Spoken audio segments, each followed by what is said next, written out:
everybody, it is Thursday night, time for another episode of Thrifty Business. I'm your one host here in Vegas. I'm Jason. How are you? And I'm Debbie. Finally back.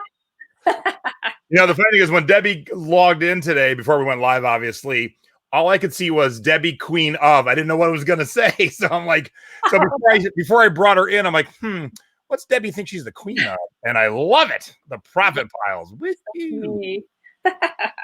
How's everybody doing? Hey, look, you know, if nothing else over the next couple of weeks, spend them with us during our shows. You don't have to go nowhere, but you can still hang out with all your friends. That's right.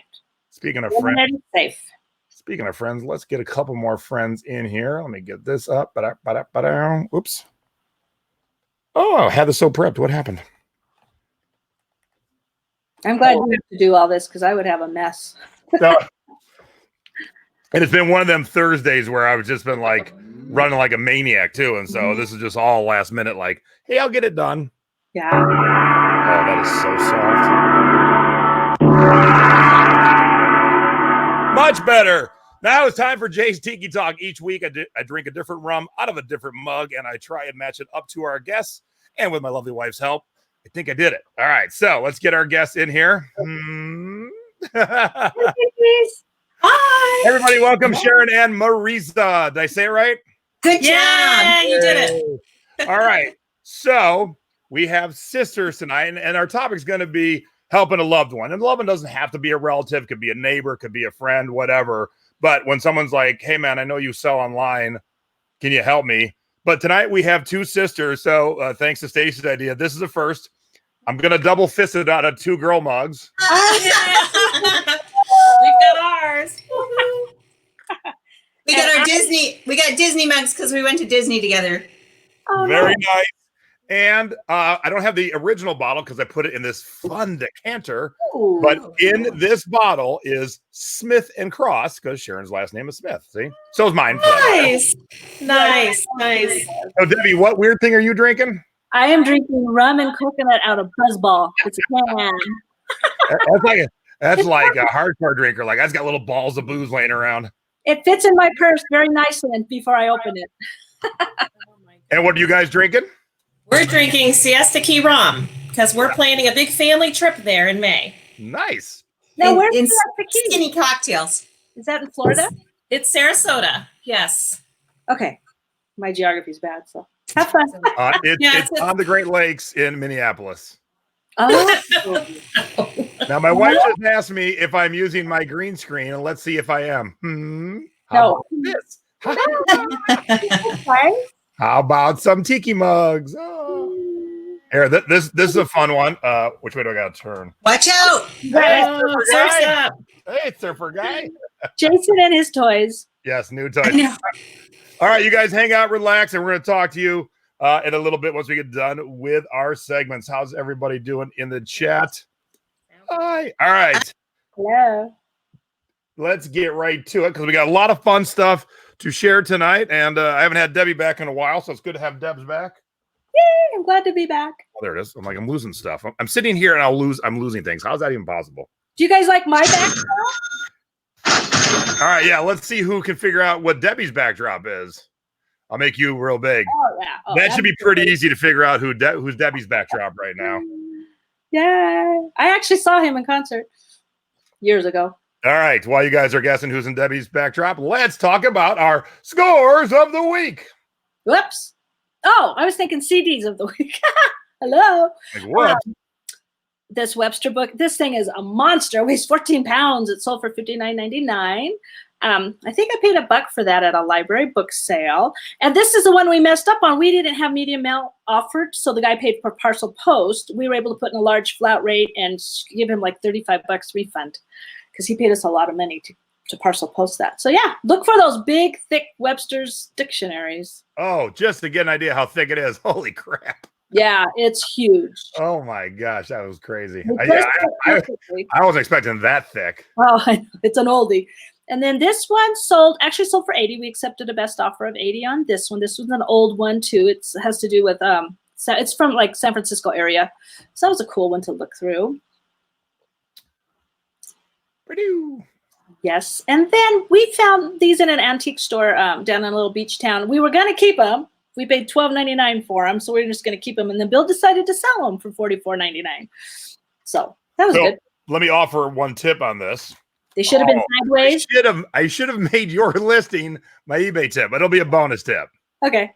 So when you have two of the same object, don't put them both facing the same way on the same angle, because that's boring and plain. What you should have done is take that other one and turn it sideways like this. Yes. So you would have the square better. Plus, we all know our customers never get past picture one. This way, we'll show all the angles in the first picture. And I think it's a pair of shoes. I think the hula girl is like a shoe or something. Yeah, so I was looking at it. I was hoping you were. Yeah. See. So yeah, if you would have turned one to the side, you would have seen that it's a shoe too, and the front of it. So definitely, when you have two of the same objects, play with the angles. I will be talking with my photo manager. Yes, please do. He does good most of the time. Oh, whoops. I'm waiting for you to talk. I forgot that it wasn't on the screen. Okay, this was double fisting it already. I'm like, what's happening? Yeah, this was a fun one. My brother doesn't really like to go to thrift stores, but he likes comics. Bill's selling some comics for him. So all of a sudden, he's getting the Goodwill thrift store bug. So I'm off in one side of the thrift store, and the guys are on the other. And they actually took a video of my brother with this. He found this NASCAR. We paid $10.99, found it in the thrift store. And we actually accepted a best offer of $109. It was new, but the box was smushed. And I told Bill, we have to open it, unseal it, make sure everything's okay. And told them that we opened it. Everything's perfect. It has never been used. And the guy was thrilled to get this. So that was fun. So it's fun now that my brother likes to thrift with us, because he'll run to toys. He'll run to places and bring me stuff and go, hey, check this. What do you think of this? What about this? And then that's what we're talking about today, doing things with your family members. That's like a bonus little fun. And then pretty soon he's like, okay, I'll be in the car. You have 30 minutes. All right. So if you have not yet seen what we do with mannequins at Tiki Pug Music headquarters, and you ever get a chance to buy a mannequin with articulated hands and arms, please do, because it adds so much to the picture. Then, a straight mannequin would be just like this, man, a little sassy hand on the hip, totally changed it around.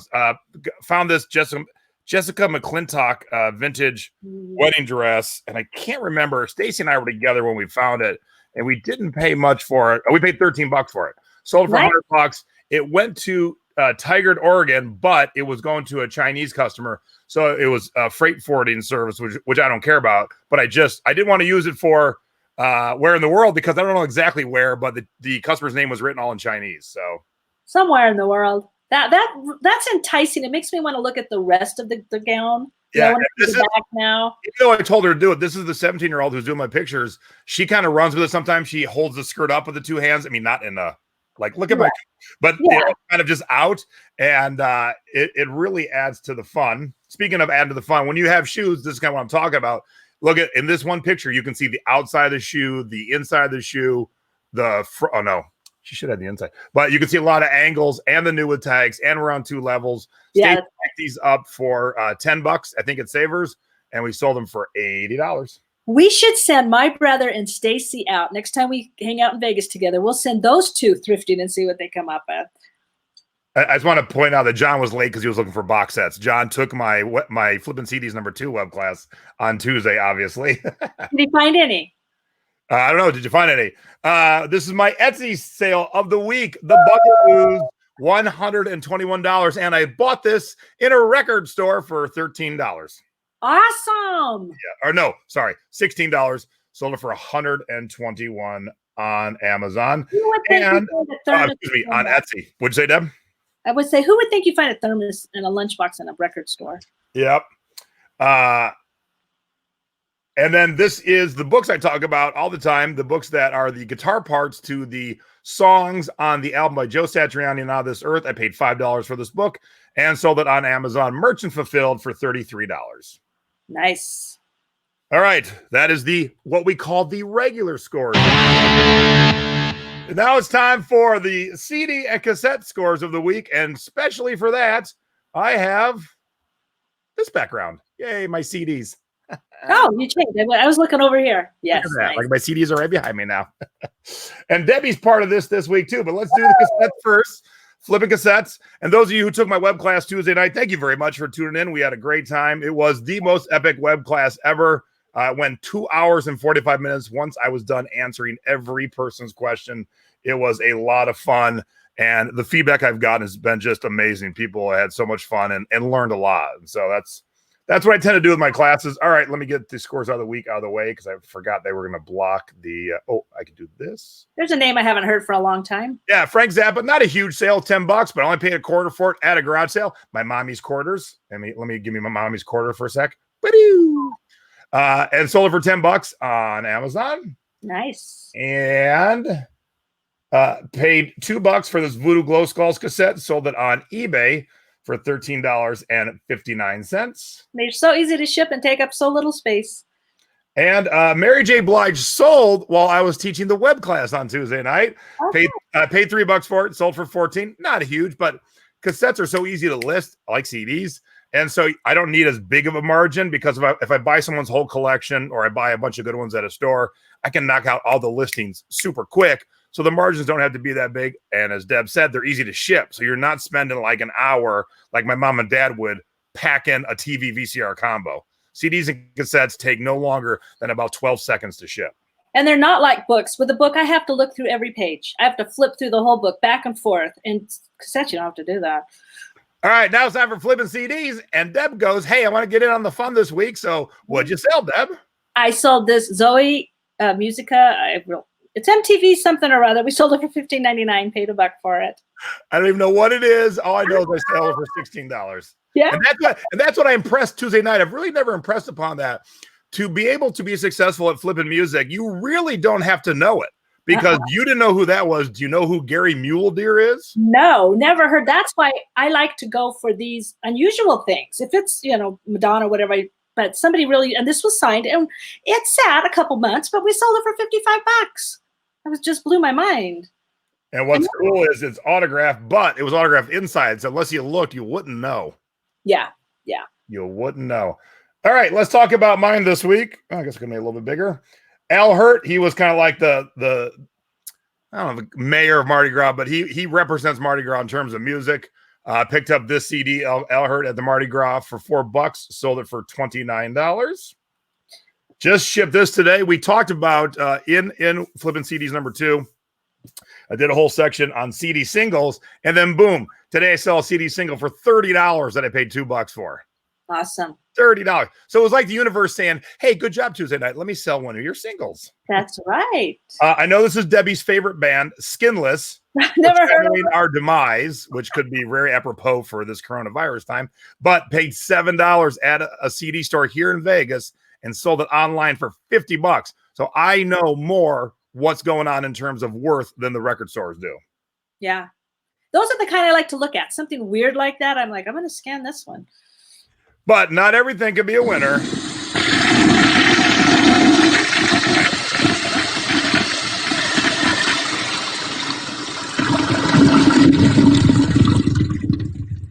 Now it's time for our duds of the week. Do not let our mistakes be yours. And it's like it's a big toilet over my shoulder now. You do. Oh, God. New toys are fun. Okay. These are sitting around. I think they've gone through like 3 or 4 Valentine's days. I only paid $1. I got them at the dollar store, so I paid $1 each. And $9.99? Come on. I still have like 2 sets. I think I've bought 10 total, and they just keep hanging around and hanging around. I might try changing the price and doing free shipping with it. Maybe put them at 14 with free shipping and see. But anyway, they're cute, and they take up very little space, so they're still hanging around. Have you tried other platforms? Not yet. Ooh. Well, that's time to try. You're right. Same with this. I thought this was so cute. But it is, I think it's a small scrub. I think I've had it like 3 or 4 years. It just keeps sitting around. Nobody wants it for $16. That's another one. Maybe I should just slap free shipping on that. Or I'm going to put it on Macari. Poshmark. See what happens. I think it's cute, but. So speaking of, that's why I said that. Here's my Macari sale of the week. Now it's in the duds. I did pay $3.75 and sold the bra for $14, but had free shipping. And the reason why it's kind of in the duds is it was in my eBay store for over 2 years. Oh. So what I've been doing is moving stuff to Macari. We're going to talk about that in a minute, but this sold this week for $14. So although it sat for quite a while, When all was said and done, I cleared a few dollars, but you know, it wasn't a big winner. And I usually don't buy, this was a 46D. That's not kind of the size I usually buy. I'm not sure why I bought it. Usually I buy F's and G's and H's and J's, not, you know. That's on the small side for you. You know, it's weird to say, but 46D is a small boob compared to what I normally sell. So now, did you have it listed for 14 on eBay? I don't remember. I know I've been switching things around and moving things around. Now this isn't Tiki, but witch doctor and then some tribal stuff and voodoo for sure works its way into Tiki. So when I saw this, I thought, this is a cool shirt, and it's got the little embroidery on the front right there. And I thought someone who likes the witch doctor voodoo end of the Tiki spectrum would love this. I've had it in my store forever. Look, if this floats your boat, it's a 2XL Pele Pele. If this floats your boat, ignore this because I was pretending to be in the UK. I would do this $20 free shipping. So it kind of reminds me of Trader Sam. Yeah, if you like it, Tiki Bug Music, hit me up directly. I'll just ship it to you directly. I'd be happy to sell it. Now, are you gonna try it on Macari? Oh yeah, it'll end up there eventually if no one wants it. All right, now it's time for where in the world did our stuff go? If you are not selling internationally, you are leaving out 7.3 billion. Where's your B? With a B, potential customers. I'm looking for a real B that I can bring. So we actually have a question from our guest. Were those socks kids or adult? I think they're kids. Okay. That's probably why they're hanging around. All right. Debbie didn't have a where in the world this week. I, as always, have had a bunch. So I just picked one. And I picked this one for a very specific reason. Going to Berlin, Germany. Now, most of you have never heard of Zebrahead. Debbie, I'm guessing you've never heard of Zebrahead. No. They were big in the pop punk movement of the late 90s, early 2000s. So the Blink-182s, the Offsprings, and then Zebrahead. So this is a CD single, a Christmas CD single that someone in Berlin, Germany needed this week. So someone said in German, you know what I need? I need a Christmas CD punk single. So you never know, because I'll tell you what the universal language is. It is music. People buy music all over the entire world. So if you're not offering international shipping, you're missing out on a lot of easy sales. And I sold for $12 and I made about $4 on the shipping. So it worked out. Cool. It worked out. And this week we have close encounters of the thrifty kind, little funny or weird encounters Debbie and I have had in the thrift store. Yes. This is epic. That's so funny. Down in Burlingame in the Bay Area, there is a really humongous bins. And this was only our second time going. And we're following Siri. She's telling us how to get there. And then we get closer and we're like, something doesn't look right. And we knew we were in the right area. So we turned down the street Siri tells us to go to. And then there's a sign right there. Your GPS is wrong. This is not Goodwill. That's crazy that they had to make an actual sign. So many people said, where the hell's the Goodwill? Well, that's where the GPS takes us. And so we sat there and we looked at each other and then we're like, okay, let's try again. So we went back out again and we're around the block. And I actually, this time I looked at the picture.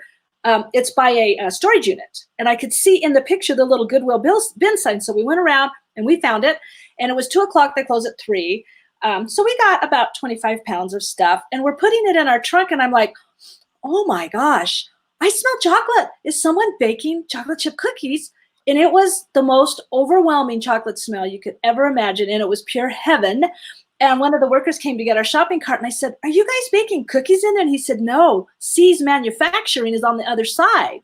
And they were making C's candy.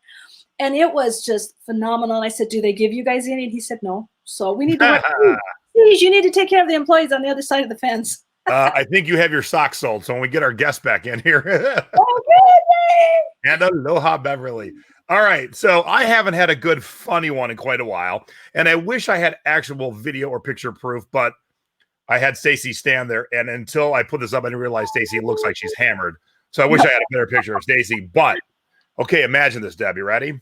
Uh-huh. See this? This is the go-back rack. So when people try stuff on in the dressing room, they put it in the go-back rack, someone sorts it, and then someone wheels it away and puts it back. See how it's up against the glass showcase? Uh-huh. So there was an older lady who wanted to look at that glass showcase, but for whatever reason, She didn't want to move it. It's on wheels. She climbed through the rack to look at the stuff in the glass display case. And I saw her do that. And I'm just standing there kind of back from her watching. Should have pulled out my phone. When she was done, all she would have to do is move the rack like 4 inches out, walk out, and then push it back. Nope. She climbed back through, caught her toe, started to trip. And I'm like, oh my God, this older lady's going to break her hip because she's an idiot. Oh my God. And it was on wheels. It's on wheels. Just push. I move those big ladders like in Home Depot. They have those big ladders. I just push those out of my way. Unbelievable that she almost broke something because she was climbing through it. Well, maybe it was intentional. Maybe she was hoping that she could have a lawsuit. Well, that's why I was watching, because I'm friends with the people who run these stores here in town. If she would have tried to pull a fast one, I'd be like, oh, no, you didn't. Good for you. Oh, no, you didn't. That's a cute picture. All right, now it's time for our thrifty tip of the week. Little tips and tricks to help you out when you are out sourcing. Yes. Oops. Okay. How much do they cost? We were in a thrift store yesterday, and usually, sourcing CDs, once we learn more, it's quicker. But this time, Bill pointed me and he said, you stay here. And I know he knows pretty much the rest of the store. So I'm scanning away, I'm pulling them, and I was putting them all back nice and neat. And, you have to move a whole row. So I had these, and then my brother texted me, he goes, we're leaving. You got to come on now. So I went and asked the lady, I go, how much are these? 50 cents. I didn't see a sign, so I assumed, like Savers, they were probably $2.99 each. So I grabbed some. I mean, there's like a $30 one. There's actually one in there that Bill checked on eBay. I think someone has it listed for like $300, but one sold for $30, so I'm sure that price is too high. But had I known, I wouldn't have spent so much time being so careful. I would have just went, okay, I'm taking all of these. For 50 cents each, I would have grabbed more. So next time, when you go thrifting, if you're at Gene, you're getting ready to source it, but there's no signs, go ask, how much is this? Because time is money. And if you see this is there's a lot of good ones and they're 50 cents each, just grab them and go with them. Yep. Sometimes I catch people spending all this time researching quarter items, dime items, 50-cent items. My mom used to do it at first. When we moved out west, she would be at a garage sale at 8 a.m. and call me at 5 a.m. She's like, should I get this? I'm like, how much is it? She's like, 50 cents. I'm like, you woke me up for 50 cents? Here's $20. That's a lot of 50 cents. Wait till you're done, then call. And I know 50 cents adds up, but I may go back tomorrow because we're supposed to go to a storage auction because there's some more CDs. I think it came from a radio station. So I'm going to go back and I think I'm going to pick up all the rest of those at 50 cents each because, they weren't scanning or anything. All right, Deb, did I show you this week? You did, and I just fell in love with it. So here's the wrong team. So here's my sourcing tip of the week. You got to pay when you're looking at clothes, whether in a thrift store or in this case, I was in Buffalo Exchange, you got to pay attention to the front and the back. Now, when I saw this jacket, the right arm was sticking out. So as you can see on the left arm, there are tags. There's an NFL tag and a Levi's tag. I didn't see those tags at first, but I'm like, this is a kind of strange Levi's jean jacket. It's lined and it's got these black satin sleeves. Hadn't seen the new tags yet, but I'm like, let me flip it around. Oh, it's a 49ers Levi's jean jacket. New tags, size 4XL. Oh my gosh. And it was only $28 and I'm going to sell it for about $150. Wow, I didn't have those details, size and price, but it is the 49ers. It was this is my floor. I don't normally take pictures on the floor, but it was really the only place to lay out a 4XL jacket really quick to take a quick picture for this. So are the sleeves thick? Are they thin? Are they lined? They're satin, but the whole thing is lined. So it's Levi's, it's lined, it's 49ers, the NFL tags on it, the Levi's tags on it. It's 4XL, it's brand new, it's awesome. Somebody will want that. Someone sold that to Buffalo Exchange for $14. Oh my gosh. What? All right, so now it's time for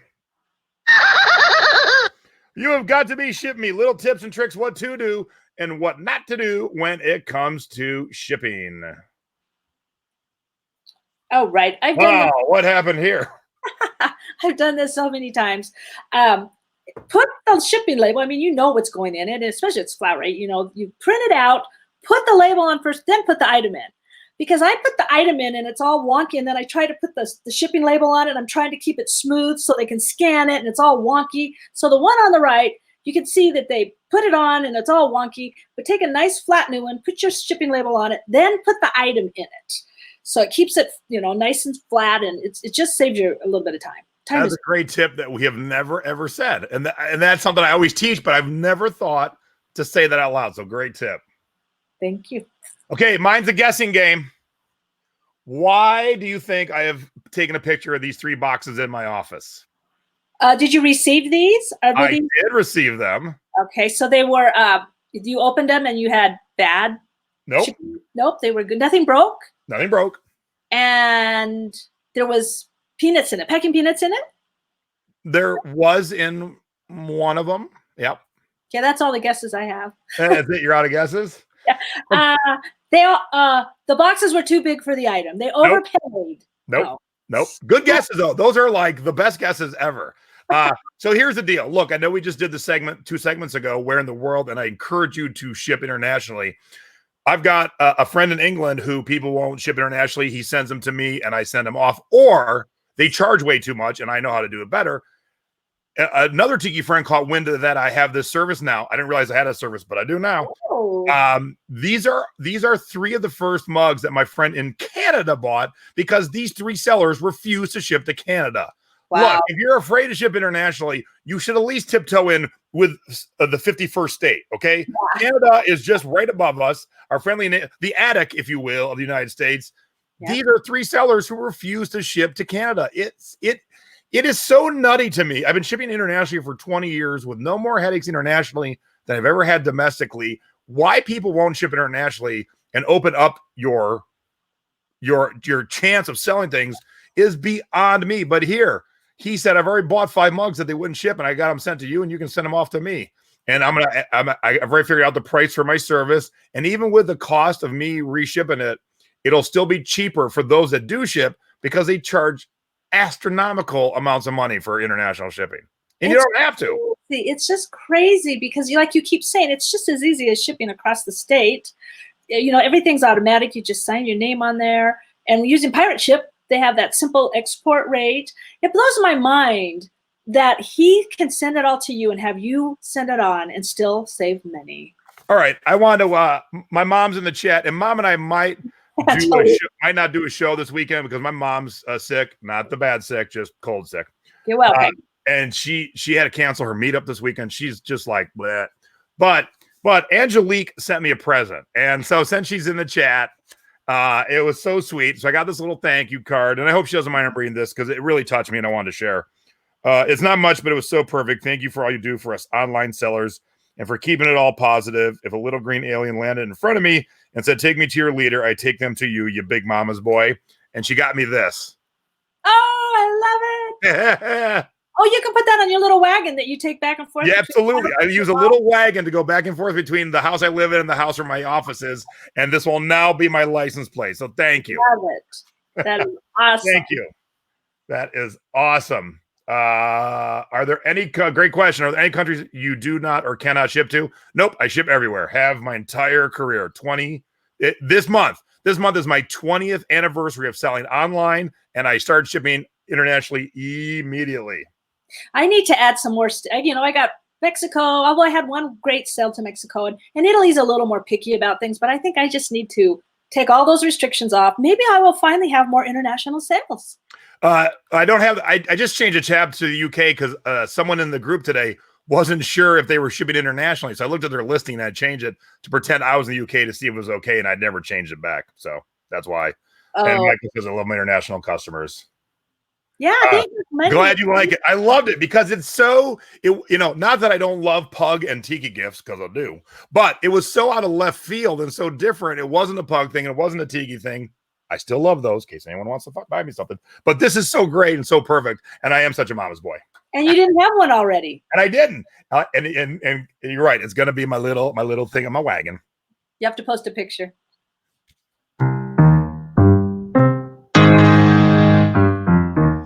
Now it's time for online selling tips of the week. No matter if you're selling on Etsy or Thrifty business. I'm not hey, that might be a Ruby Lane, eBay. We've always got tips for you, no matter where you are selling. That's right. Okay, marketing. we need to market our items. I mean, our competition is, so we might as well too. And one of the best ways to do it is on Pinterest. Well, now there's two groups, of course, the thrifting board. If you're not a member of the thrifting board, or if you're in there and you have not used the Pinterest sharing group yet, there's a group. You go in, you can post 2 of your items, and then you share others. And there's a theme in the thrifting board. And it's always fun to see what the theme is and what do I have that matches it. It really helps us dig deeper into our listings and find something. Well, there's another one that a friend of mine started several years ago. It's called the original Pinterest Exchange Marketing Group. And it's the same thing. They do not have a theme. And the thrifting board, you can do 2 items a day. The other group, the marketing group, you can do 5 items a day. So between the 2 of them, you can have 7 items being pinned out. It only takes a short amount of time. And we do the normal one and then a late night one too. So you could do 5 and 4. So you could do 9 things a day, really. And the late night one doesn't have a theme. And that way too, you're kind of catching different time zones on Pinterest and different times of the day. If you go to join the original Pinterest, there is a set of questions that you need to answer.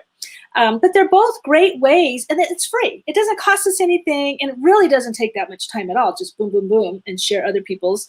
Click the like to let the admins know, because they do check to make sure you're really paying back. You're paying it forward.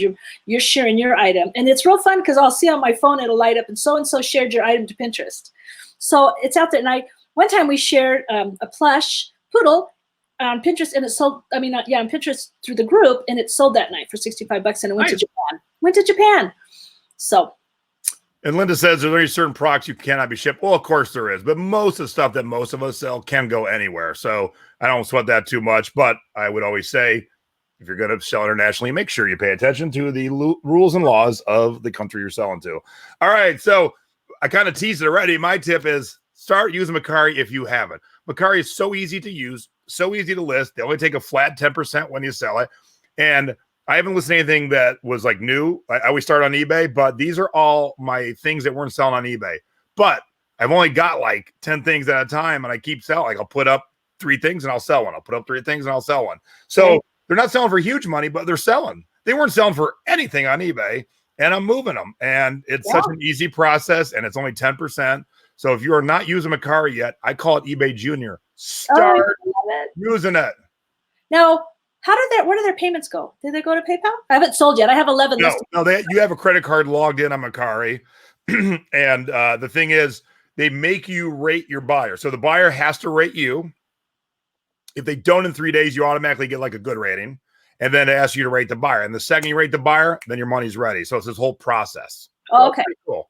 And then Paul wants to know if I've done a show on how to make a pin and how to post to Pinterest. Well, glad you asked, because Angela and Angela is in charge of the social media sharing for the Thrifting Board, actually did a video about a week ago. I'm going to finally get a chance to edit it this weekend.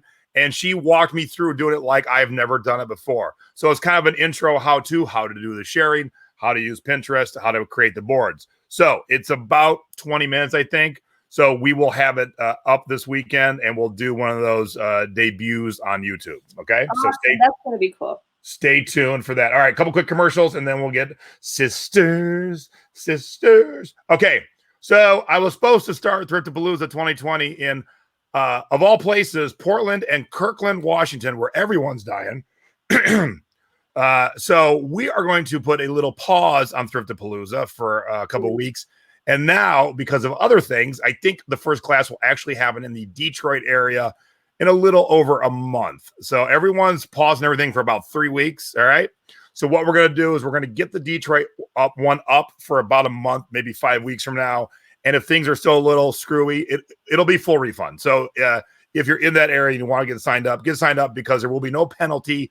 If you want to even if we're still in the class and you're deciding to back out, there's no penalty. I'll refund you 100%. But I got to go there anyway, so let's get a class set up. And I know there's a lot of people who want the class in that area. Plus, they got a bunch of tiki bars I ain't never been to. All right, those of you in the Secret Beach. Cheryl White Cotton is our store review of the night. In the Secret Beach, every Friday we get together with a cocktail at 8 o'clock on the East Coast, and we review one of the Beachcombers, or I review one of the Beachcombers stores, giving tips and tricks on how to fine-tune and better their store. Cheryl just came back from 10 days at Disney, so I'm sure we'll have some stories to be shared besides actually doing her store. And Debbie and I's guest next week is our longtime buddy Joey Ruffalo. And I was trying to figure out how to label the show because Joey's got like 10 things going on. He does. He's amazing. Yeah. And so I thought, side hustling to enhance your bottom line, because we all got our main hustle. But look, we just did our taxes today. And when you do all these side hustles, they don't have to be huge. Your main gig is your main gig. But if you make a couple grand from this and 1,500 from that, and then 3,000 from this and 1,000 from that, at the end of the year, all that adds up. So, we talked about Terapeak and Bonanza last week, not Terapeak, Bonanza and Together last week. And I didn't get a lot of sales, but I had almost $1,000 without doing any work. So when you start to add all these things up, if you've got these side hustles, then your bottom line is like, oh, wow, putting them all together is awesome. So we're going to talk to Joey about all the side hustles and how to put them all together. Yeah, that's going to be great. All right, let's get our guests in here. Hey, sisters, what's happening? Hi there. I don't think I've ever had the guest be like, hey, I'm backstage. I want to buy those socks. Well, they have granddaughters. Yes. There you go. Wait, you're too young to have granddaughters. What are you talking about? That's what you were supposed to say. Thank you. I'll pay you later. All right. Let me get, I don't know. Especially granddaughters with feet that big. I mean, babies are only this big, but those are granddaughters that are older. Yes. All right. Let's go back to, let's do a giant. No, I don't like that one. Let's do the waves. There we go. Trying to think of something fun. So He's busy changing his pictures. All You're right. supposed to put the palm trees up. Yeah. So, so thank you for being on tonight. And it's Debbie said, hey, I got a great idea for 2 guests. And I'm like, sweet. I love the idea. Because, the whole point of my YouTube shows, the Thrifting Board, the Secret Beach, everything I do when I travel for Thrifapalooza is because I've been doing this for 20 years. I'm pretty good at it. And I have a pretty good knack for teaching others. And so I want to see everyone become successful. So when I see others taking, in this case, your sister under your wing, it's an awesome feeling. And it's great to see that, and the fact that too, that Sharon said, hey, why don't you show me how to do this? Because my aunt said to show me how to do this. And my mom and I did. And then my aunt didn't do it. Oh, I So, remember. it's the same thing with my flip and CD classes. The people who took the notes and applied it have made thousands. Others are like, I ain't found nothing good yet. I can go to where anyone lives who said they ain't found nothing good and find good stuff. You got to apply what you learn, and you got to apply it kind of quick. Like, don't watch my web class and then go out 6 weeks later, because it ain't going to be fresh in your brain. Right. It's true. All right. So They're let's out there. let's back up. Let's start at the beginning. So, the story of why you started selling online, Marisa, is great because you were fed up. Oh, yeah. Yeah. My kids, I had to buy textbooks. And anybody who, is in college or knows what a ripoff it is. So, I had to buy their textbooks at the beginning of the year. And then, so I paid a bunch of money for that. And then I turned around, and at the end of the year, they only offer you, a 10th of what you paid for it. And I was like, there's got to be a better way. So I went online looking for textbooks. And then I was like, well, then when I was done with them, I started selling them back. And so I did a little bit of that. I didn't sell full time till much later, but that's how I got started. Yeah. Awesome. What year was that when you're like, I gotta do a better job of these textbooks? 2006. So I had 2 in high school there that I had to buy textbooks for. That second one in high school did me. Yeah, kids, man, they cost lots of money. They're expensive. Yes, they are. And now with what's going on, poor parents are going to have all the kids at home for the next 3 weeks. They're scrambling. Here they closed all the schools. So Yeah. For 3 Yeah. weeks. So I'm like, oh my, my assistant's going to be like, oh, I can't wait to come to work. Right. So you did that just to start. You're like, all right, I'm going to do a better job of these textbooks. When and what decided for you to take it? Like, maybe I should do this more. Maybe this should be my thing.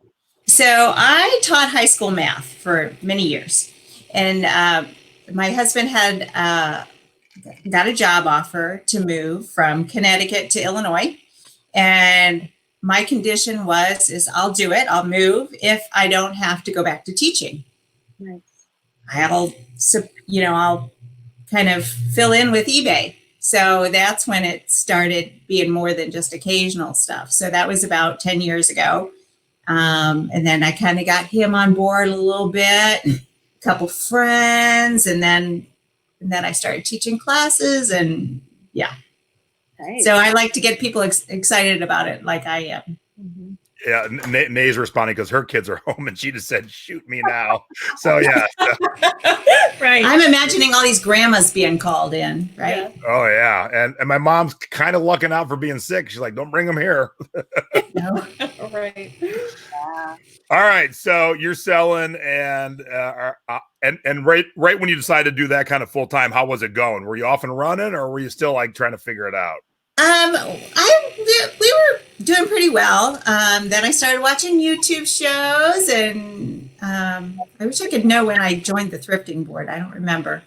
But so we started picking up pretty well. I still am only part-time, but you know, I had pretty much have things figured out, and I always like learning. So I was always kind of in tune to the selling community. It's nice because, you know, you got this instant community online. I didn't know anybody else that sold on eBay.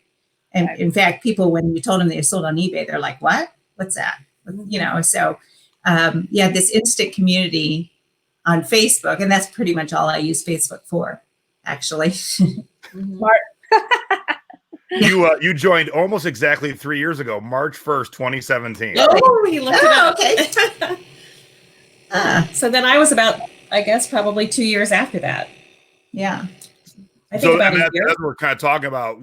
What happened in your life, Sharon, that you're like, hey, sis, you know that little thing you do online? Yeah. Well, I have been working in. Wait a minute, that cocktail is huge. Bring that back. Look at the size of that cocktail. This is bigger than mine. This could have been a dud as well. It's the Polynesian. Yeah, it's a common glass mug, but the fact it's from Polynesian gives it a little bit extra. I can't sell it worth anything. But you So can I'm drink drinking big it. ass drink out of it. That's right. All right, Sharon. Yeah. So what was happening in your world? So I've been in the fundraising world. I've worked for nonprofits for about 20 years now. And at the end of 2018, I found myself in between jobs. Unfortunately, I had left a job that was just very stressful. I mean, it was a blessing in disguise that they reorganized and I lost my position there. But it was a very, very stressful position. So I found myself with all this free time and looking for a new position. And I thought to myself, I've always wanted to try this eBay thing. I mean, Marisa's doing so well with it and it looks like a lot of fun. And I've been looking for something anyway. And she's got to be busy. I have to be busy. I'm not the one for just hanging out on the couch and relaxing. I've got to have a project.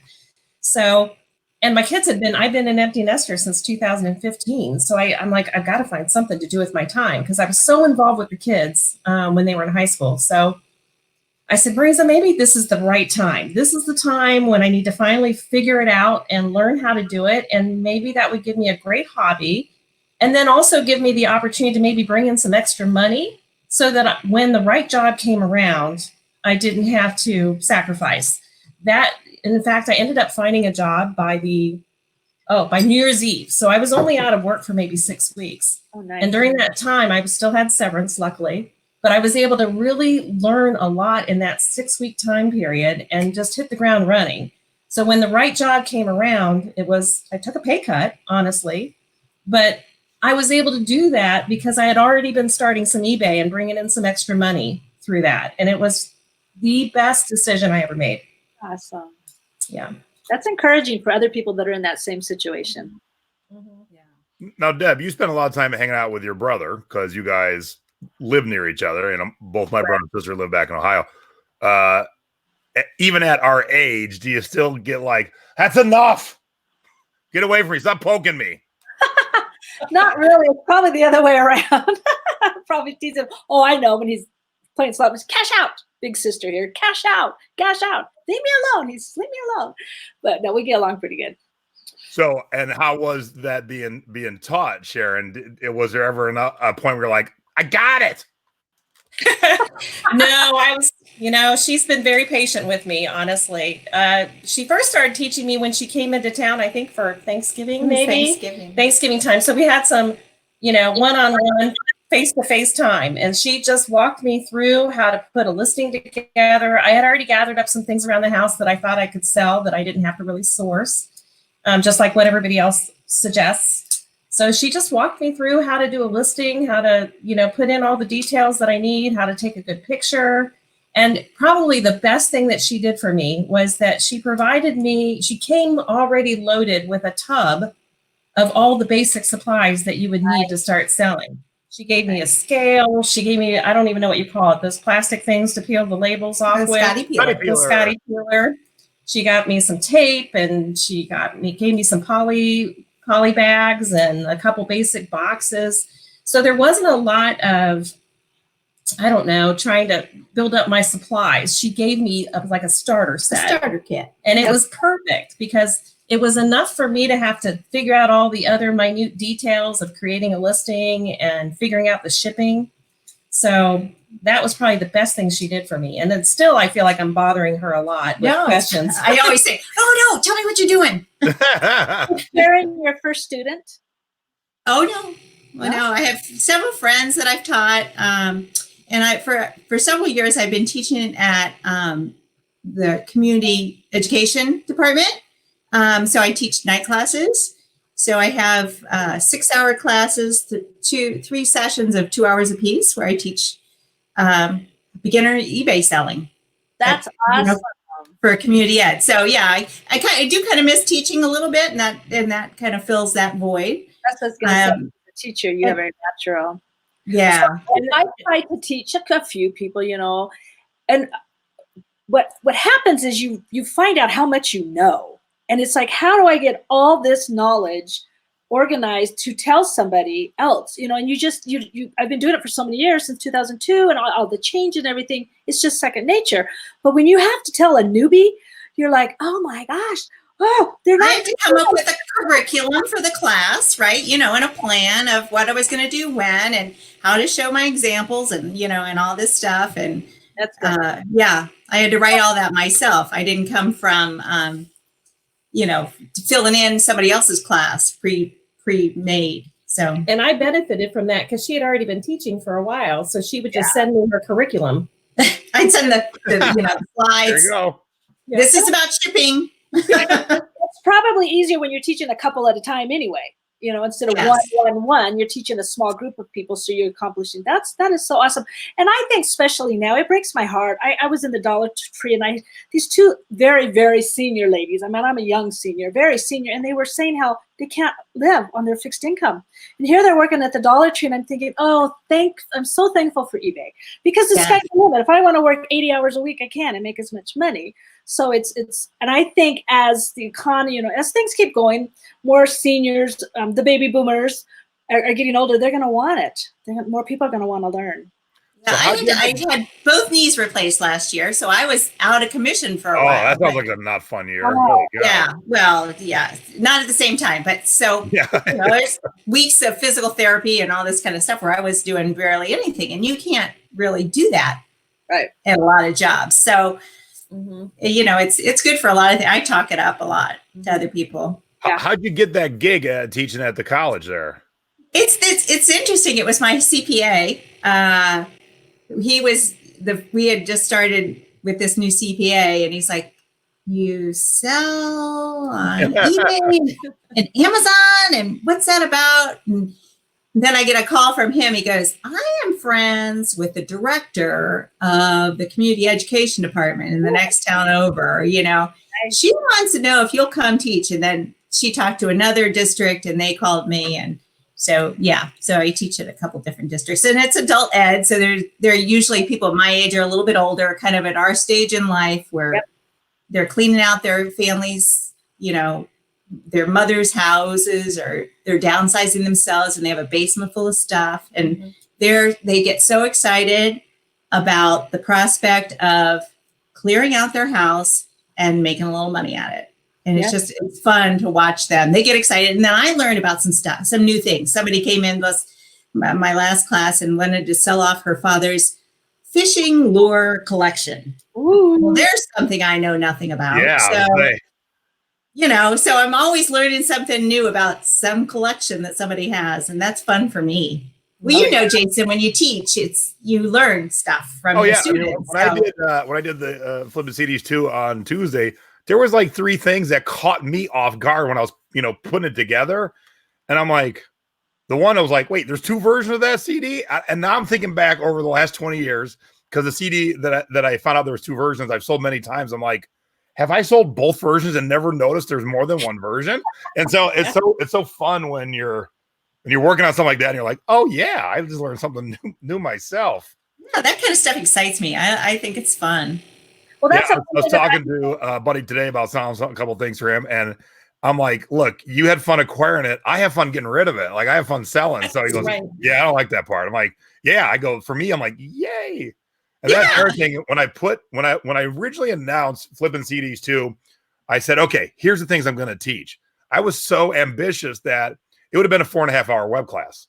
And I had to cut it out. And I told people, I go, look, some of the things you thought you were learning, you can't, because as it was 300 slides and I cut out 4 sections. And it was a long class. And I'm going to have to watch it 4 times, I think. Me too. And that blows my mind, because how many people have told you, Jason, you can't use CDs today. Nobody's buying CDs Yeah, today. I know. Your classes, your webinars just keep getting bigger and bigger and more information. Look, I did 6,000 in just used CDs and cassettes in December, just in those 2 things. So when people say no one's buying them, I'm like, hogwash. I just sold an Elf soundtrack 2 weeks ago for the movie Elf. That was because she heard it from you. Mm-hmm. Yeah. That's a great soundtrack. If you like Christmas music, that's a good compilation. Yeah.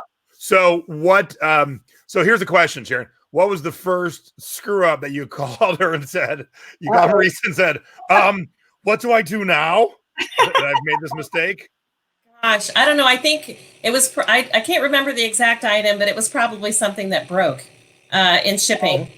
And she had to walk me through how to do the claim. And I probably over the course of the year that I've been selling, I've probably broken, there's probably been 3 things that have broken and shipped. So I've gotten better at my packing. She was packing something last night and I'm like, let me check it. Because you don't live in the same town, do you? Are you close to? No, I'm just in town for a couple of days. So yeah, I know. I live in Chicago. She's in Dayton, Ohio. So you just can't run over to your house and go, help, ship this for me, please. No. Sorry. So no, I get text. Are you right in Chicago? Yes. Yes. Well, north of Chicago. Grays Lake. I was at Ecom last year. Cool. And the year before, I think. Yeah, I don't think you were there last year because I don't think I saw you. Were you there this year? I don't know. But this year we will. I believe early, maybe. We're all going to be there. Party. Yes. So for those in the chat, let's see a show of hands. How many of you have taught a sibling, a child, a parent, a neighbor, a friend? Because that's when I teach my classes in person, Thrifty-palooza, I end with, I ask everyone to do me a favor, and I show a picture of my folks, and I say, find someone that needs this helping hand, because you are already doing it. You've taken my class, and now you have more knowledge that can take you to the next level. So find someone that needs that extra little cash and share it with them. So it's an amazing, powerful thing to be able to do that for your loved ones. Oh my God, it's thundering here. It never thunders here. Is it really? And you teach them how to sell, especially when they ask you to start selling things for them. Yes. Then I say, I'll be glad to teach you how. Yeah. And then some people, you never hear from them again. Didn't work for us. Bill has sold my whole brother's comic collection. He helps Bill. He gives him the grading and all of that kind of stuff, but then Bill does the rest of it and the packing and the shipping. But it works out good for us. So. Look at that. Look at everybody. That's so it just warms my heart. Everyone's like me, my little brother, my mom helps her jazzercise buddies, me. It's so awesome. It's so great to see everyone. That's awesome.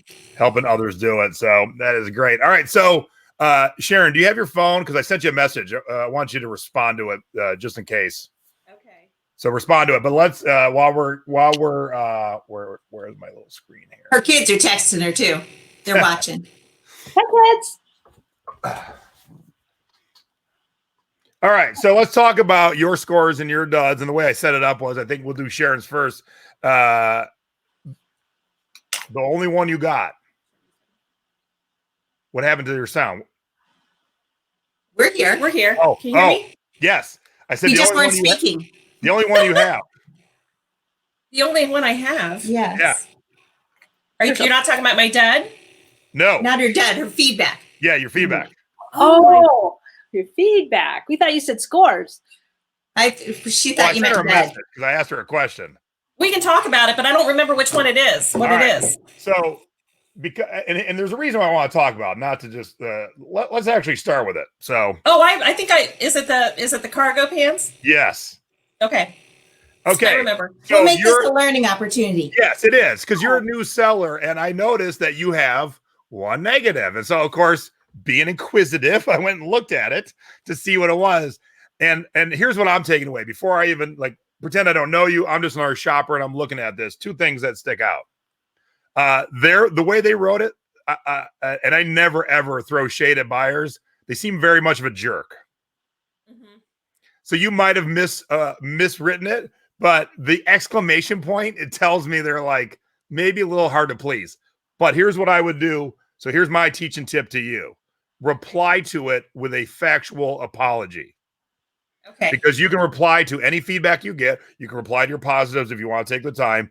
I always reply to negatives. I'm so sorry you had an unpleasant shopping experience. Let me know what I can do to make it right. Even though it's been a while now, I would still do that. Because people who shop with you, they'll probably never look at your positives. They'll go look at your one negative.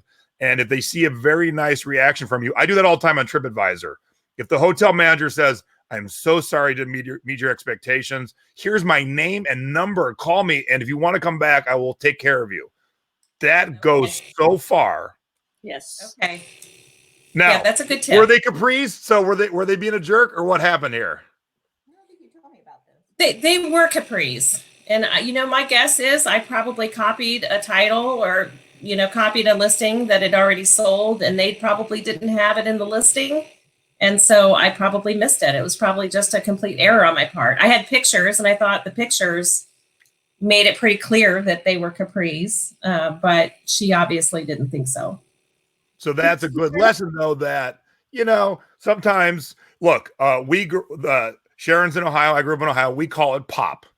The rest of the country probably calls it soda. Soda pop. Yeah, exactly. And so sometimes you say a word that in your dialect, in your part of the country, makes sense, but the rest of us, if you go to Pittsburgh and you hear people say the word yins, most of us are like, what the hell are you saying? But to them, it makes sense. Yins is like y'all. But I've actually watched two Pittsburgh people fight over how yins is spelled. I'm like, you're fighting over a word that doesn't exist, how it's spelled. Yeah. But you called the one thing, they fellas capris, but they could have reached out nicely and said, hey, I don't believe these are what you say they are. I like to return them. They left you a negative, and it happens. But guess what? Did you stop selling? No. I moved on. Yeah, it happens. But I would reply to it when we're done here. Just a very factual apology. And the people who fight with people, I'll never buy from them. No. Just the biggest jerk customer in the world. If you go, well, you're an ass, and I tried to help you, and you're a jerk, I don't want to ever buy from you. But if I see you sweetly apologize, I'm good. So definitely do that. Did they want to return those pants? Or did they keep them? Yeah. No, they never mentioned a return. They never wanted to do that. She just complained. So yeah, but it didn't stop you. So I want anyone new that maybe watches this show or has a friend who says watch this show to realize it could happen. Now, someone in the group, I think the Secret Beach today, they got their first negative after 18 years. I'm like, what? How? I haven't had one yet, and knock on wood. Ever, Debbie? You're kidding. Oh my goodness. I have Well, neutral. Because it'll be on a cheap item. Just does it. Exactly. I'm prepared. I'm not going to cry. I'm just going to take it on the chin. All right, let's talk about your scores now. Woohoo! Okay, Wow. great. This teapot, I walked into the St. Vincent de Paul, and I saw this teapot, and it was all dirty. It looked like they had left coffee or tea in it for years, and it was just a mess. But when I looked it up, it was going for quite a bit of money. They were selling the entire set. So it was an 8-piece place setting piece of china with 2 serving dishes, 2 2 serving platters, this teapot, and a gravy dish, all for $40. And I said, any way you could part this out, because this was the highest selling item. And they said, no, it's a set. I ended up buying the entire set for $40. And this teapot went for pretty good money. I was able to clean it up. It looked brand new. I also sold the complete 8-place settings for $90. So I made well more than I bought it for. And it was really well worth it. Again, that was another challenge for my packing skills. But it all arrived, completely fine. And so I was really happy with that purchase. But then for some reason, I gravitate towards breakables. I just can't pass up a pretty dish. So that's not a great point. If you had free returns, you would actually could get that negative removed like that. Because eBay set it up that if the customer is too lazy to even take up the free returns, they shouldn't be able to leave a negative. Good point. So, and you don't, and that's a business decision everyone makes on their own. I offer free returns, not because I need to worry about getting negatives removed. I just want the customer to feel like it's just the most easy shopping experience of their life. And I would put in there, I gladly accept returns. I would write that in the comment as well. So apparently you don't mind shipping breakables. I know. I mean, I'm not. Let's talk about our niche. Yeah, it's not been enough to deter me. So these Fitz and Floyd plates really struck. Yeah, they're very pretty, and I really didn't even know Fitz and Floyd's did plates when I came across them. But it was a really pretty set, and they did really well. I bought those for $1.99 a piece at Goodwill. So it was a really good profit and return for me, and they arrived, perfect. And I did drop the price down a little bit, but I was really happy with that return. Nice. Oops. That was a textbook. I think, is that the professor's copy? I'm not, maybe not. But yeah, I at St. Vincent de Paul, we have University of Dayton is really close to us, as is the community college. So St. Vincent de Paul is really close to the to campus, and so I'm guessing that they get a lot of return books. I've come across a couple textbooks now from them, and this did pretty well. So I was happy with that too. Books are easy to photograph and easy to ship, and so I'm keeping my eye out for those. Every time I see that used label on the side, I take a look and see if it's worth anything, especially if it's if it's maybe 2 years old, it's probably not worth my time because they're on to the new edition, but they've done really well for me.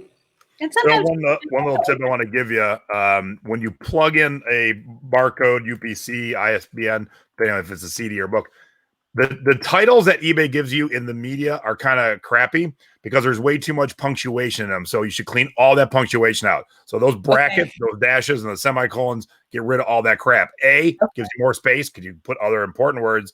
And B, punctuation actually tells search engines to stop searching. Like punctuation is supposed to be for if you're typing in HTML, punctuation actually, like this punctuation means pause, this means stop. And so that actually, if someone was trying to come from Google, could screw it up getting to your listing.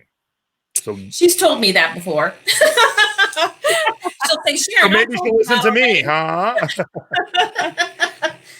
See, I'm not always a good student. I'm glad you said that because I was going to say it. I'm not always a good student. This one. Is this a dud or are we still in the scores? This is still a score. Yeah, I'm like, is this a dud?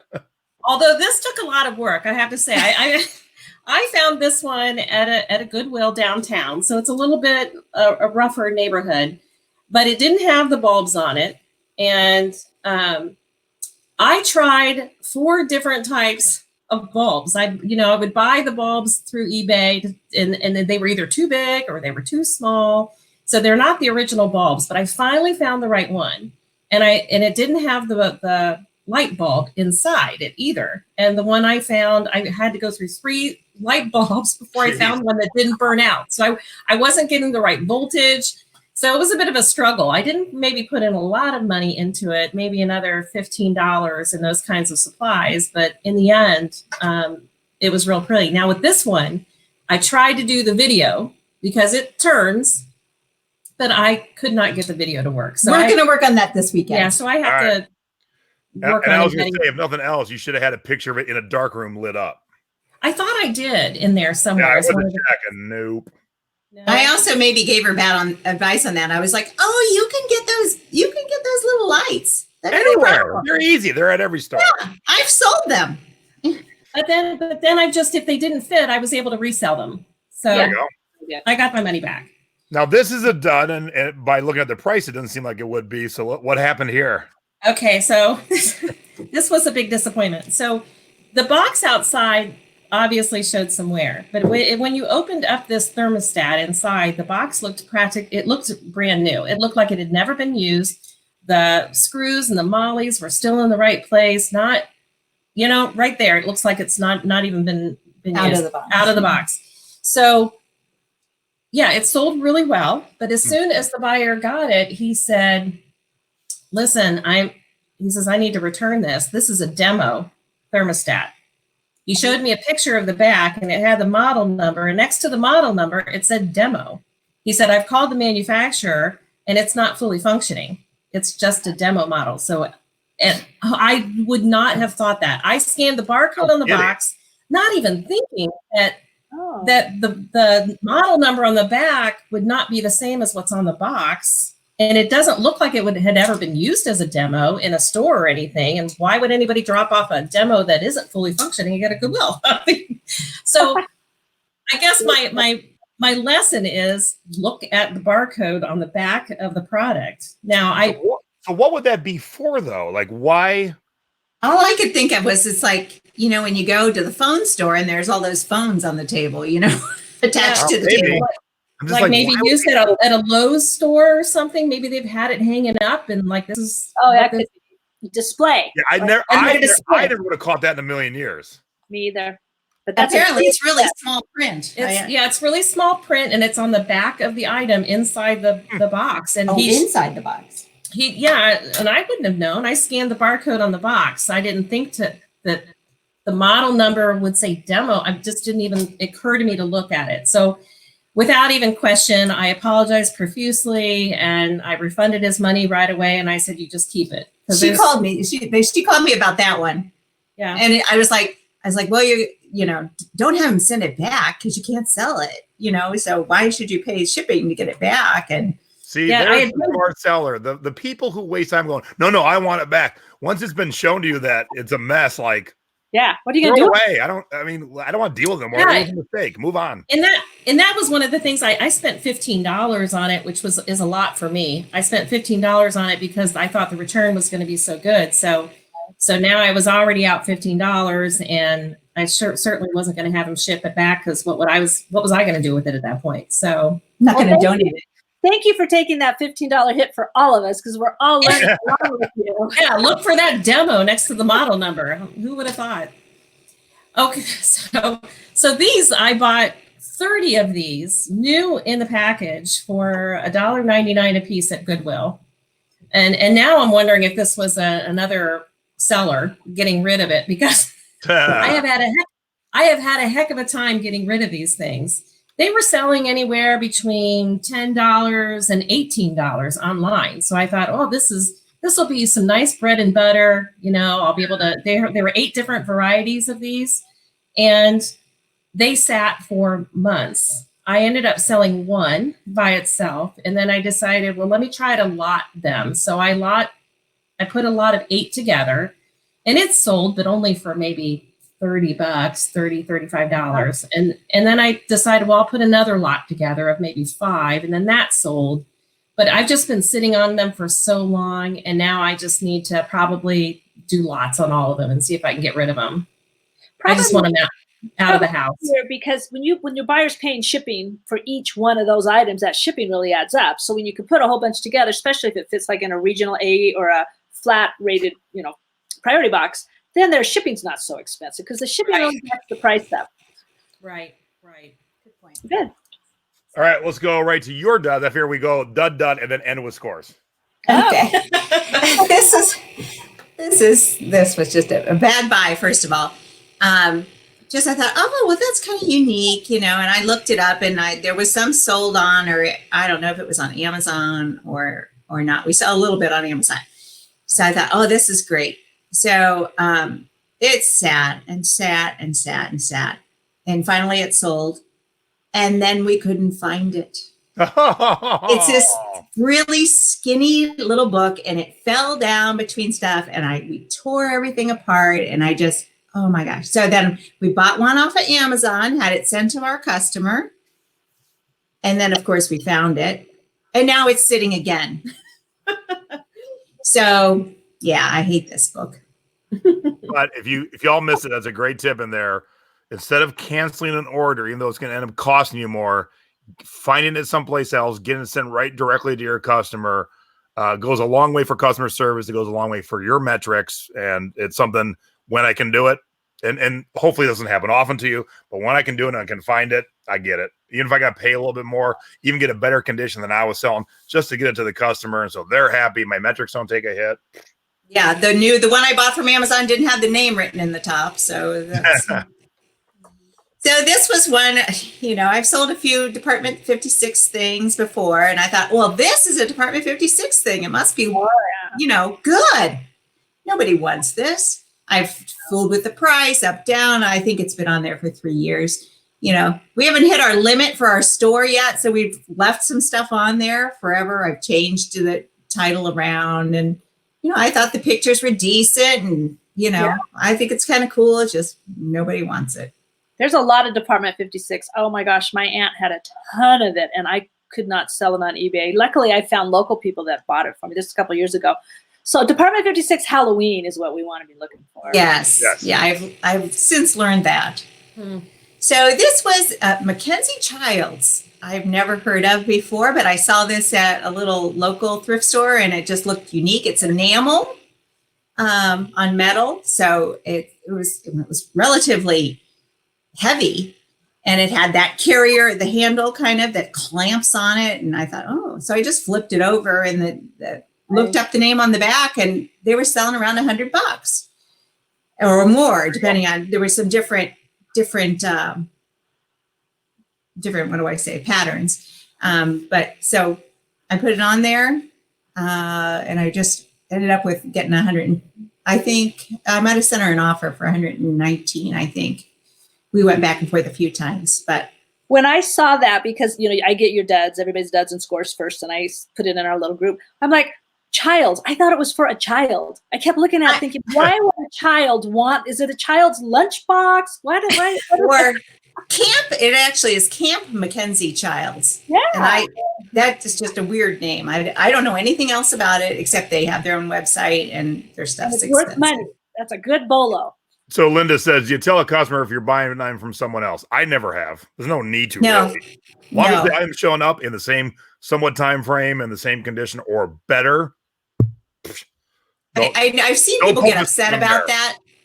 I've seen people get upset about that in the groups. Why did my eBay thing coming in an Amazon box? And I always put in there, well, some people fulfill through Amazon, or use the boxes. Or reuse the boxes. Yeah. As a seller, we know when we get a comment, please do not put any packing slip or invoice or anything. And I figure they are buying from us to get to their customer. And I'm happy to ship. I have no problem with that. So does it show that it's coming from you when you do that, or from the buyer that you're buying? You go right away and you buy from someplace else, hopefully a place where they're going to ship quickly. You get the tracking number, and then you pop it in like you shipped it, because that's the tracking number. And usually the address to their address. Things work smoothly if you can find a good, sometimes there's a day delay, but then you just take a little. I'd rather have a little hit on my shipping metric than have to cancel an order. That's way worse. A day late shipping is way better than canceling an order. That's interesting, because no one's asked us to give them the tracking. So when we upload the tracking to the buyer, I guess it's going to the person who bought it from us. Yeah. I see what you mean. And then they're uploading their tracking to their buyer. Okay. So Sharon, my mom has invited you to come to her meetup. I know it's a long distance, but our friend Kevin, who lives in Dayton, comes from time to time. So if you ever want to come up and I met Kevin. Yeah, she's mentioned Kevin to me before. And I said, he's the one taking all your stuff. I know, he's probably the one getting all the good stuff. Kevin's a great guy. I'm going to be talking to you. So Kevin, there's another thing we've always talked about. If you've got someone near you that could help you in case of, like, oh my God, I am sick, I need somebody to help shipping. So if you've got someone that and Kevin's a great guy, so that could be a good relationship in terms of, hey, can you help me out when I'm this, or He literally is in the same suburb of Dayton that she is. So See, he's there it is. close by. Perfect.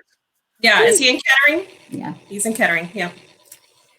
So this is so I learned to look out for books from Debbie. And after she talked about Bibles and all that kind of stuff. So this is a daily missal, which if you may not know is a kind of a program for the Catholic, Liturgy. their services. But this is unusual because it's 1957. And at that time, the Mass was still in Latin. So there is some people that want the Latin version. And after 1964 or something, they went to all English. So these are not available. So you can only get them, places like my store. So, and Sharon and I have been getting into cookbooks together. We call each other and say, "Hey, I found this one." I sent her to a big book sale, and she was overwhelmed. And I said, "Just go to the cookbooks. Just go to the cookbooks and children's." Yes, and I went to the Bibles. I don't know much about children's books at the time, but I first hit the cookbook section, and then I went over to Bibles. That's good. And I probably made $400 or $500 from that book sale. Nice. Yeah. She was like, "I don't know if I should go. It's $10 to get in." I'm like, "Go." Yeah. It's overwhelming because the amount of resellers that was at that book sale. She said they were all scanning. Yeah, it is. You know what's about scanners is a lot of times they're just quickly scanning the back. And if there's no barcode on the back, if it's an older book, they won't bother to punch the title in or look inside or anything. And I've come behind scanners all the time and pick up all kinds of good books. They're probably not picking up the Bibles. Yeah. Take this off the screen for a second because we're about done. So don't go anywhere because the last score we're about to share will blow your mind because it is epic. Now, some of you will know this score, this kind of thing to look for. Some of you will fall out of your chair. And I definitely wanted to save that for the last because it is one hell of a way to end the show. Now, ladies, this is just for the late. Go ahead. I picked this up during Jason's class in Las Vegas. Oh, I know what it is. I had sold it before, so I knew to look for it. So, we ladies, were so envious when we saw that. I was like, "No way!" I'm going to talk to you about the lady things you have to use. I am a big girl.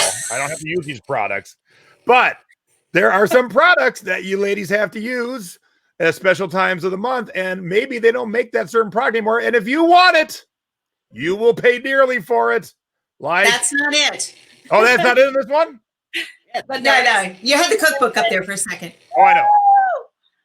Yes, vintage Kotex, $119, and that deserves the $100 bill. That was awesome. As soon as I saw it in her card, I'm like, no way. How come she found it and we didn't find it? Now, where'd you find these?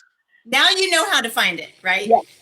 I had the first time I had sold them, I picked it up at an estate sale. But that was unusual that this was at a thrift store. Right. And I don't know, I read that online somewhere, one of the selling groups or whatever. And they told me people said, don't look up why people are getting these. You can't unread it. Right. So there are fetishes. Yeah. So I was like, so I didn't look it up. And I like to tell myself they're using them as props. Yeah. Or something. You really don't know. Well, you don't know. No. So, you put that, let your buyer be anonymous on your listing. Yes. Good. And so I look in the bathrooms. We've said that in your group before. You look in the bathrooms at estate sales. Look in the drawers. These are dated. It's vintage because it had the date on it. So the first one that I sold was a box, and it looked, you could tell by the advertising that it had it. But even, how heavy or light? Yes, on the scale there, yeah. And your first box wasn't, some were missing already out of the box. It wasn't a full box. The first. Yeah, they don't have to be a full box even. But it's like vintage diapers are a big thing. So Yeah. I figure it's kind of in that realm. A lot of people wasn't on their radar. It will be now. And so it's one of those things where, and that's the great joy of having this show and the Thrifting Board is we can all show each other the amazing weird crap we sell, because exactly this ain't on a lot of people's radar. It's always been on mine, but I, as is old jock straps, kind of fall in the same category there. And I tell this story in my classes. It's a good way to get them excited about selling. I might use yours and mine too, because that'd be a funny way to start coming from me. Yes. Vintage diapers. You can use it. I tell the fellas, I'm like, I want you to go buy a purse and a bra, and a lot of the guys are okay, and some are like, when I tell them to go buy Kotex, oh, their heads will explode. She would send me pictures of her solds, and I'm like, that's sold? Someone actually bought that for that much? I'll never know. What did you pay? My mom wants to know, or we all want to know. $2.99, I think. Yeah, that sounds about right. Not 25 cents, Peggy, but yeah, I don't shop with Peggy. All right, so when y'all go out thrifting this weekend, I want you to look for Kotex. Look for the old Kotex. Bladder control products too. And I do have to say, because we were in a thrifting class, if I had found that, I would have given it to one of the students. Because when we do the thrifting classes, we don't buy anything. Everything we find that is so amazing, we give to the students. Nice. So well done, and congrats. You will probably be the only guest ever that we end on Kotex. I got to distinguish myself. Hey, you guys left your mark. So it's going to be her niche. I just know it. So I want to thank you for coming on together, and sharing your story of doing it together. And it's so great to see you guys helping each other, and it's so awesome to see newer It's a lot of fun. Do it, and you can. It's great to have that person close to you too to share. Like, oh, I found these Kotex and this Betty Crocker, and I dropped it as I was shipping it. It's good to have that cheerleader and that shoulder too. Can I share? It's actually been I was going to say it's just been a great bonding experience for us as sisters, because with her being in Chicago and me being here in Dayton, I mean, we're separated by 6 hours. But this really gives us something to talk about and bond with, and get excited together. Yeah, it's really cemented our relationship, I think, and we've really grown. So there's my shipper. I want to share this thing that blew me away about Sharon. You are my kind of gal. Okay, I got to find out. What's interesting, fun thing about you? You've put up drywall, replaced electrical outlets, and even replaced a catalytic converter on your son's car. I'm like, that's my kind of. Sharon's way more handy than me. When I read that, I'm like, I can't do any of those things. Yeah. Well, as a single mom, you've got to learn how to do these things. You can't always afford it, so who else is going to do it? I used to tell myself, when I want jewelry, I like tools. I like things I can make something with or fix something with. So that blew my mind. I love that. Oh, thank you. So thank you very much, guys, for being on. Good to see you, and hope to see you in Chicago in the fall. And Debbie's picture taker just showed up. Hi, Bill. Hello. Hey, Bill. Bill's like, come on, we got to go dinner. Our sisters talk too much.